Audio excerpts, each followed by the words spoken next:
Hello. Hey, we are live. Excellent. Hi, everyone. Good evening, good morning, good afternoon, wherever you are in the world. Tuning in. Oh, I've got a bit of feedback here. Hold on. Okay.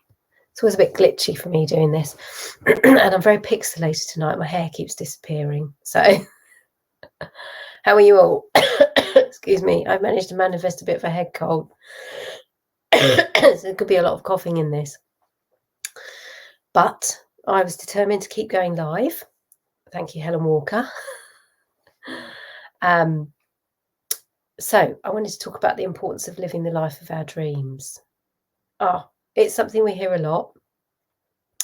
It gets bandied around as a phrase, a cliche. It particularly comes up this time of year as well, while we're finishing the previous year and getting ready to look forward into the next year. We start to reflect on the year that's passed. That's if you can remember it. Segue slightly. I was reading a post on, I think it was LinkedIn. Somebody had put not just their achievements, but their challenges of 2023. And it was really detailed. And I thought, wow, that's so cool. Not just, they're sharing their challenges of the year, but the fact that they could remember it. I can't remember what I did 5 minutes ago. So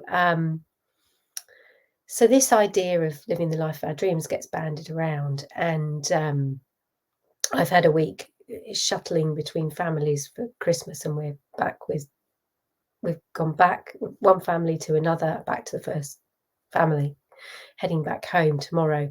So I have really got to learn about having my space energetically over the last week, or not having my space, as the case has been.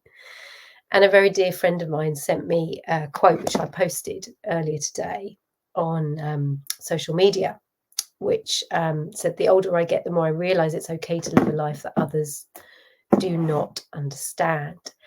And I have learned how true that is this year. I've really become aware on a deeper level of where I am doing things to serve other people, and it's not really serving myself. And in the past, I would have minimized that. But as I get older, I'm noticing my system can't tolerate that level of illusion in my own space. And so this got me thinking about the importance of living the life of our dreams. Not just from that fantastical fantasy perspective, but actually is for our own health and well-being. Because if we don't really truly live in accordance with our soul's design, divine living, whatever you want to call that, we start to get out of alignment. And when that goes on for a long time, we start to manifest dis-ease. The word disease gets bandied around in medical circles, and if you break the word up, it literally means dis-ease, meaning the system is ill at ease.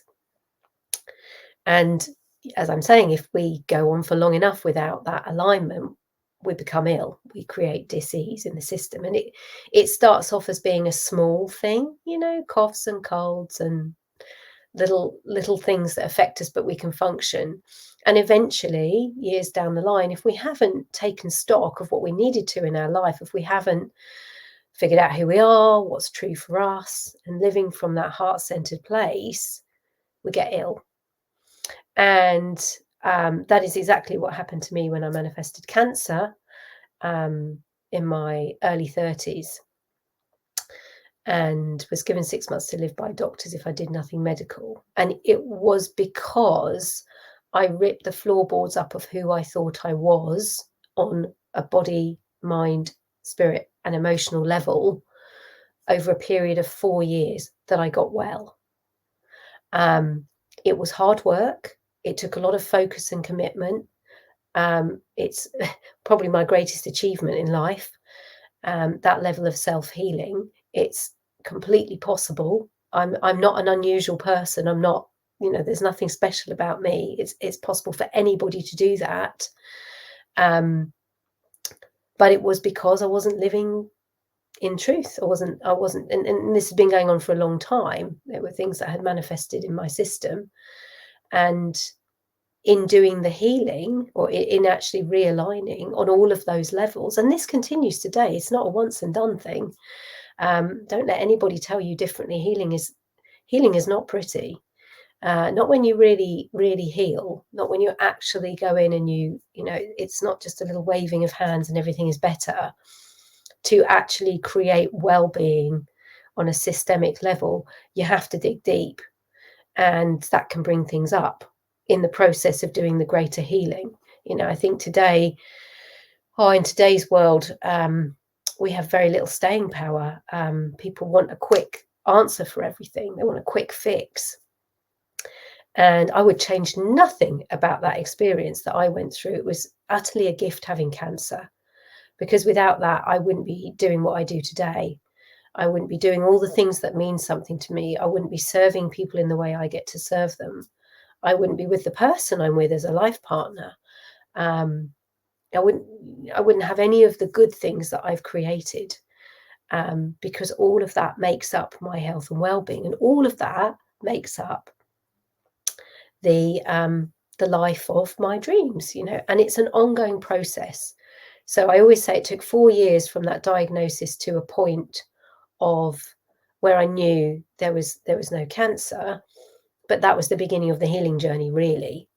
That was the beginning of, okay, we've cleared the slate, we've got like the base level back in place, the foundations are looking good again. Now where do we want to go from here? And that's the journey I've been on ever since, which is about the last 15 years. And it is an ongoing process. And so I've built this program, Supercharge Your Life, which is my 6-week one-to-one clairvoyant health and wellbeing program, which is designed to invigorate your life. And it's based around how I healed myself from cancer. We look at what I consider the 6 magic modules that underpin our health and wellbeing, which is in no particular order, because I always forget the order: meditation, mindset, mood, meals, me time. I've already forgotten the last one, which I think is hysterical. There is one more. I've totally forgotten it. But there are. I'm going to look this up. Hold on. While I'm here, let me find that. Movement. Oh my gosh, movement. How could I forget movement? I think that's hysterical. Movement is one of the key things. I think it's a massive, massive part of self-healing, because movement connects you on all levels. It gets your body moving. You have to connect the brain to the body. So that's massive in itself. Movement can be meditational. It can be fast. It can be, it can be group. It can be socializing. It can be, you know, a solo experience.